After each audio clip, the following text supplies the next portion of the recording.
जिसने चुन लिए सारे कांटे, फूल ही फूल जिसने है बांटे, जिसने चुन लिए सारे कांटे, ताज छोड़ दिया, ताज छोड़ दिया, राज छोड़ कर राज छोड़ बनवास जिसने झेला, सौतेला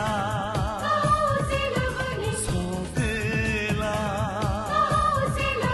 सौतेला।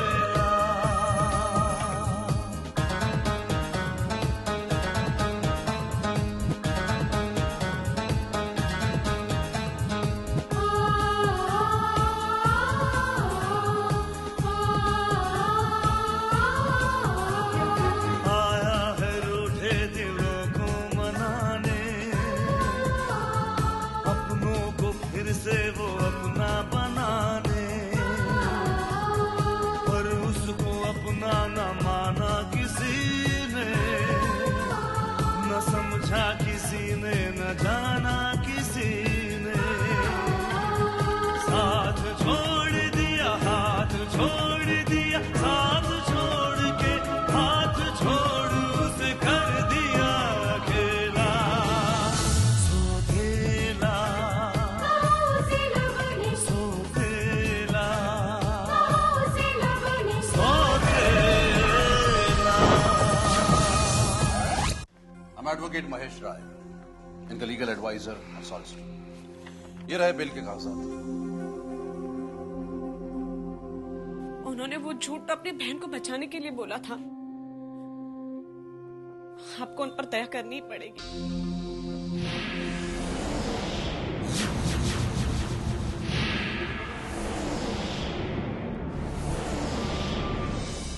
मुझे पूरा यकीन है। बस मसला ये है कि जिस आदमी का एक्सीडेंट हुआ है, अगर होश में आने पर वो ये स्टेटमेंट देता है कि इसमें स्नेहा की कोई गलती नहीं है। नहीं पंडित जी, उन्हें उस लड़के में कोई दिलचस्पी नहीं है। ये एक्सीडेंट मिस्टर आर्य की बेटी से हो गया था और वो नहीं चाहते कि मिस्टर आर्य किसी भी तरीके की परेशानी में फंसे।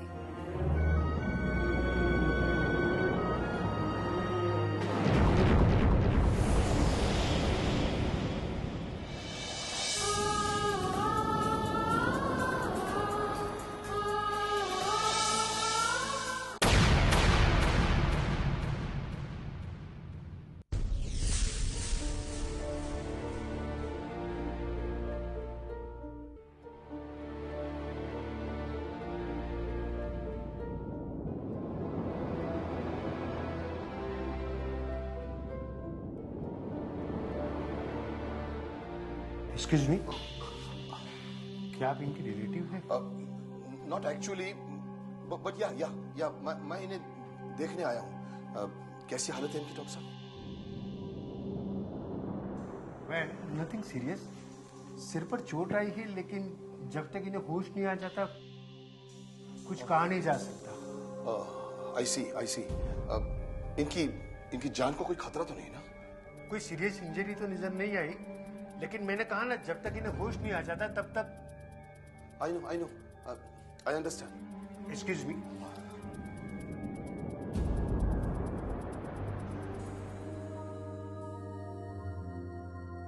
Hello Vikram sir. Hello inspector, इनका बयान लेने आए होंगे आप? हाँ, आया तो इसी उम्मीद में था कि लड़के को होश आ गया हो, लेकिन ऐसे आसार तो नजर नहीं आ रहे। हाँ, मैं भी इसीलिए परेशान हूँ।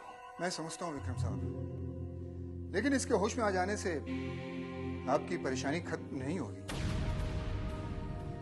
क्योंकि अगर लड़के ने बयान दिया कि गलती आपकी बेटी की थी, तो आपकी बेटी स्नेहा की परेशानी थोड़ी बढ़ सकती है। या I know that inspector, I know that. दरअसल मैं यहाँ इसीलिए आया था कि इस बंदे से अपनी मासूम बेटी के लिए दया की थोड़ी सी रिक्वेस्ट करूंगा।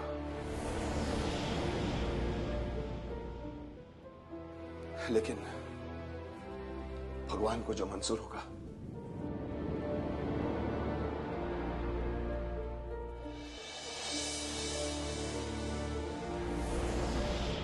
देखा पाटिल, ईमानदारी का सबसे बुरा पहलू यही होता है कि ईमानदार आदमी हमेशा बेबस होता है, क्योंकि वो भगवान पर भरोसा रखता है। वो तो है साहब। लेकिन ईमानदारी का सबसे ताकतवर पहलू भी यही होता है, क्योंकि जो भगवान पर भरोसा रखता है भगवान उसी की मदद करता है।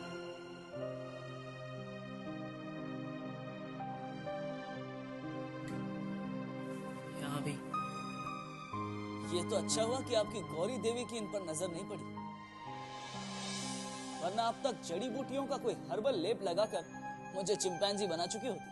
बहुत काटा ना मच्छरों ने। अरे नहीं नहीं, ये तो सिर्फ उन्होंने टेस्ट करके देखा है। अगर पूरी रात वहां गुजारनी पड़ती तो फिर उनकी प्रॉपर दावत हो गई होती। भाई, मेरी वजह से आपको बहुत प्रॉब्लम हुई ना। इसमें कौन सी नई बात है? तेरी वजह से तो मुझे हमेशा ही प्रॉब्लम हुई। अरे ना तो अपनी पसंद का प्रोग्राम देखने मिलता, ना अपने फेवरेट गाने सुनने मिलते हैं, अरे यहाँ तक कि अपने रूम का डेकोरेशन भी तेरी पसंद के हिसाब से करना पड़ता है। And you know one thing? आज तक मुझे डैड ने कभी डांटा भी है तो सिर्फ तेरी वजह से। I'm sorry भाई।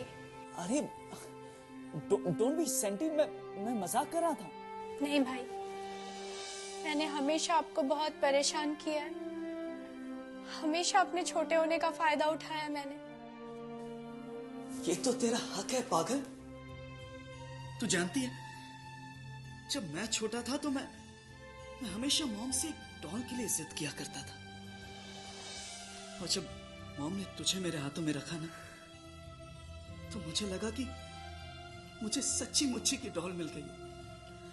और मैंने मॉम से कहा कि मैं इस डॉल को किसी को नहीं दूंगा, किसी को नहीं। लव यू भाई, लव यू। स्टूपिड गर्ल, चल अब रोना बंद कर। देख, मैं सब कुछ सह सकता हूं लेकिन तुझे रोते हुए नहीं देख सकता, क्योंकि तू रोते हुए बहुत बुरी लगती है यार। हाँ? Now don't cry ever, okay?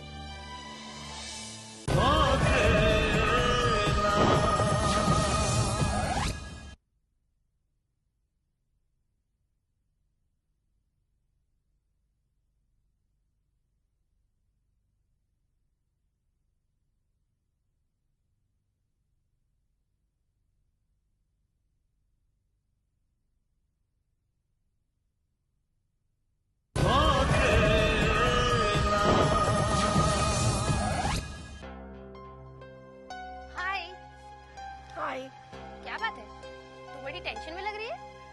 हाँ यार, एक टेंशन खत्म नहीं होती है तो दूसरी शुरू हो जाती है, और इस बार प्रॉब्लम कोई छोटी मोटी नहीं है, बहुत बड़ी है। क्या हुआ? कहीं शुभम को सब कुछ पता तो नहीं चल गया? नहीं, अभी तक तो पता नहीं चला, लेकिन अगर 1 लाख रुपए का बंदोबस्त नहीं हुआ ना तो पता चल जाएगा। 1 लाख रुपए? हाँ, पूरे 1 लाख। कहाँ से आएंगे 1 लाख रुपए? अचानक इतने रुपयों की जरूरत क्या पड़ गई? जरूरत मुझे नहीं है, बल्कि उस कमीने रंजीत को है। रंजीत?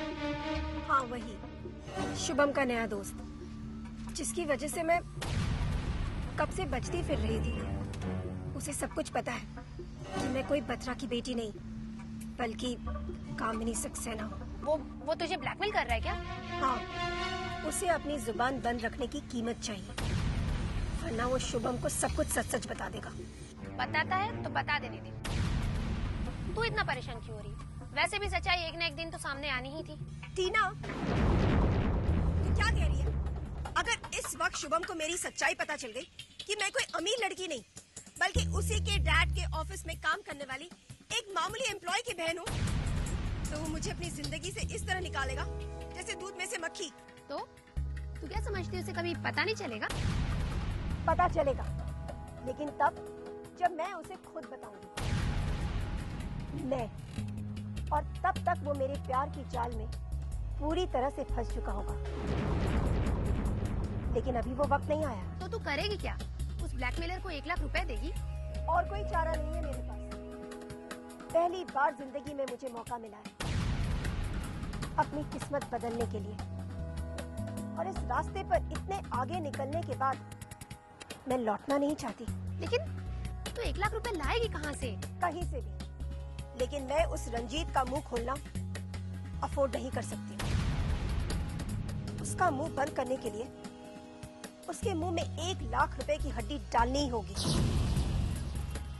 और उसके लिए मैं कुछ भी कर सकती हूँ। एनीथिंग।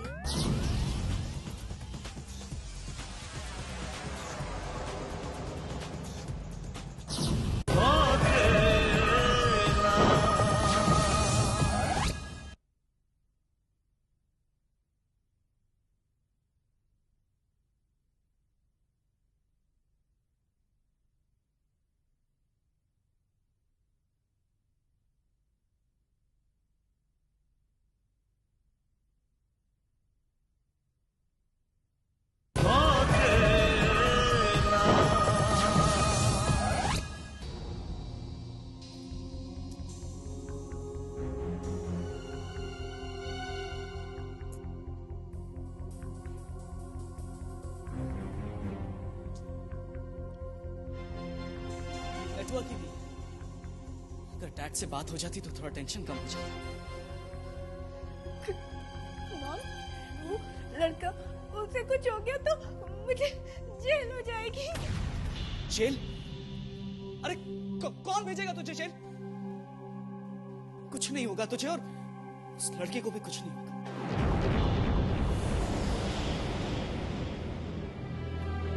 क्या हुआ? कैसा है वो लड़का? डरने की कोई बात तो नहीं है ना? डॉक्टर ने कहा है कि डरने की कोई बात नहीं, लेकिन अभी तक वो बेहोश है।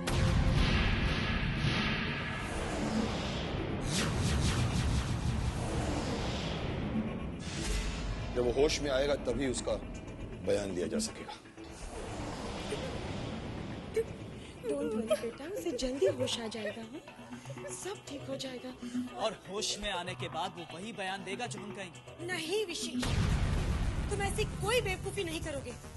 तुम्हारी पहली गलती को भूल समझकर तुम्हारे डैड ने माफ कर दिया, लेकिन तुम फिर से ऐसी कोई हरकत करोगे तो वो तुम्हें कभी माफ नहीं करेंगे, समझे?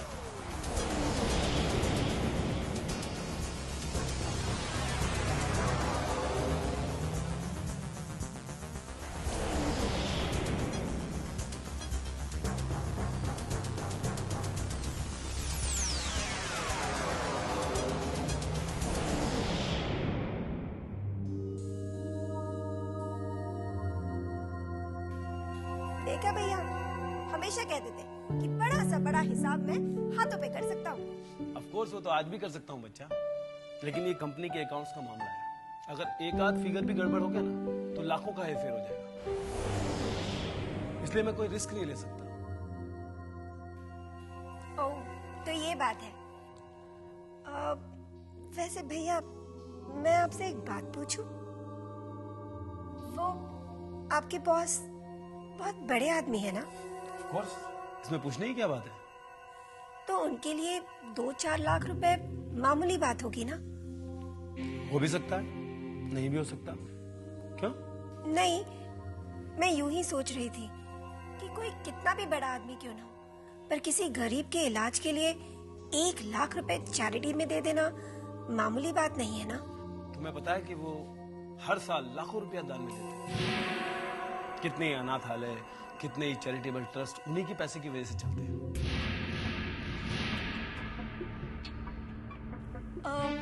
तो मेरी फ्रेंड के डैडी के इलाज के लिए वो 1 लाख रुपए तो जरूर दे सकते हैं ना? कौन सी फ्रेंड? वो है एक फ्रेंड, एक्चुअली ना उसके डैड के दिल में एक सुराग है और डॉक्टर ने कहा है कि ऑपरेशन करना होगा, जिसके लिए 1 लाख रुपए की जरूरत है। पर उनके पास तो इतने पैसे नहीं है और ऑपरेशन नहीं हुआ तो वो। ठीक है बच्चा, तू एक काम कर, अपनी फ्रेंड से कहना कि अपने डैड की जो भी मेडिकल रिपोर्ट्स हैं वो लेकर मेरे ऑफिस आ जाए। मैं विक्रम साहब से उनको मिलवा दूंगा। अब ये कैसे हो सकता है? I mean, वो क्या है ना, मेरी फ्रेंड के डैड बहुत ही खुददार आदमी है, वो मर जाएंगे, पर यूं किसी से हेल्प नहीं लेंगे। देखो बच्चा, विक्रम साहब तो क्या कोई भी आदमी बिना मिले किसी को 1 रुपया नहीं देगा। क्या आपके कहने पर भी नहीं? क्या आपके बॉस को आप पर यकीन नहीं है? हो सकता है मेरे कहने पे शायद वो दे दे, तुम एक काम करो, अपने फ्रेंड को कहना कि वो अपने डैडी की जो भी मेडिकल रिपोर्ट्स है वो लेकर कल शाम को मुझसे आकर मिले, ठीक है? ये भी नहीं हो सकता भैया। वो क्या है ना, मेरी फ्रेंड वो भी अपने डैड पर गई है। वो उसने कहा था कि मैं ये बात किसी से नहीं कहूँ। उसे अगर पता चला कि मैं किसी और से पैसे लेकर उसे दे रही हूँ तो उसे अच्छा नहीं लगेगा। बच्चा, ऐसी कौन सी फ्रेंड है तुम्हारी? क्या नाम है उसका? वो नाम मैं नहीं बता सकती क्योंकि ना उसने मुझे कसम दी थी, और अगर उसे पता चला कि मैंने ये बात किसी को बता दी उसे अच्छा नहीं लगेगा। लेकिन बच्चा, ऐसे कैसे चलेगा? उसे सामने तो आना पड़ेगा, वरना बात कैसे बनेगी?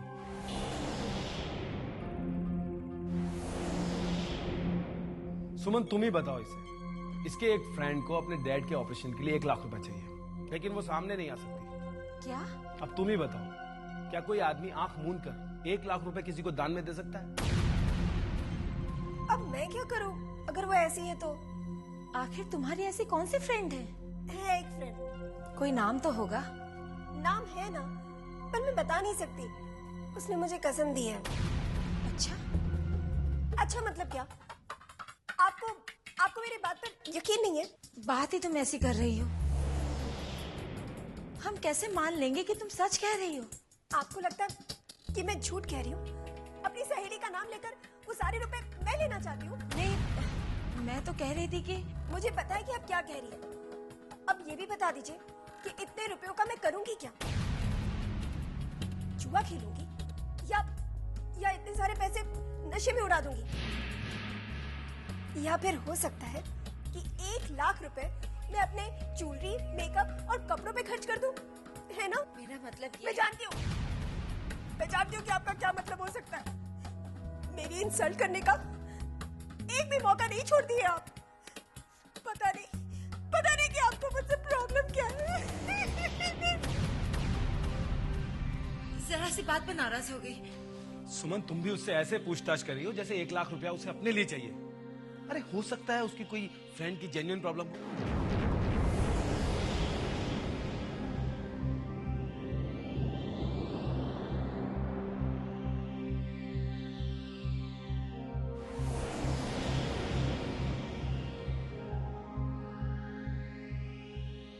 काश ऐसा ही हो, वरना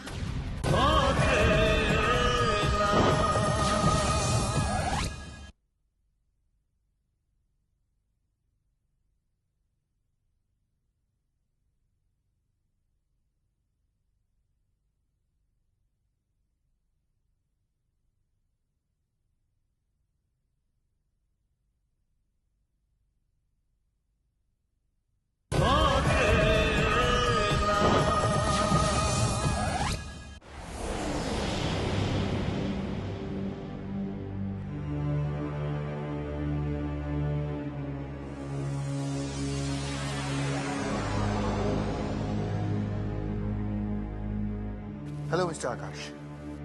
हेलो। कमाल है, आपके लाइसेंस वगैरह से हमें आपका सिर्फ नाम और घर के पते के अलावा और कुछ मालूम नहीं चला। यहाँ तक कि आपका सरनेम क्या है वो भी हम नहीं जानते। और ना आपके किसी पड़ोसी को आपके रिलेटिव के बारे में पता है? मेरा कोई नहीं है। ऐसे तभी मैं सोचूं कि अब तक आपसे मिलने आपको कोई रिश्तेदार क्यों नहीं आया। एनीवे मिस्टर आकाश, आप बताएंगे कि ये एक्सीडेंट कैसे हुआ आपका? एक्सीडेंट तो हमेशा एक्सीडेंटली होते हैं। जी। बस मैं अपनी गाड़ी की तरफ जा रहा था और पता नहीं मेरा ध्यान कहाँ चला गया और अचानक मैं इनकी गाड़ी के सामने आ गया। तो आप ये कहना चाहते हैं कि ये एक्सीडेंट आपकी गलती से हुआ? ऑफ कोर्स, वो सब इतनी जल्दी हुआ कि गाड़ी का ब्रेक लगाते लगाते भी गाड़ी मुझसे टकरा गई। Okay mister Akash, thank you very much.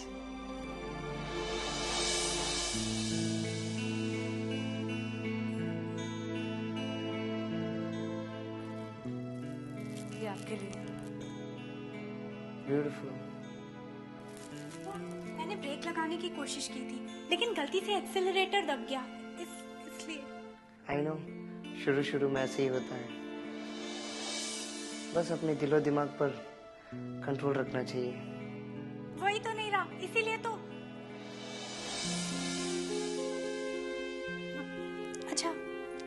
हम लोग चलते हैं। हम तो बस सबको देखने आए थे, सो देख लिया, चलते। थैंक्स।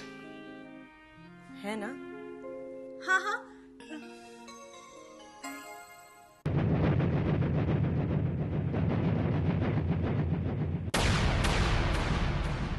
आँखों में ख्वाबों की बारात लेके, होठों पे गीतों की सौगात लेके, दिल में मोहब्बत के जज्बात ले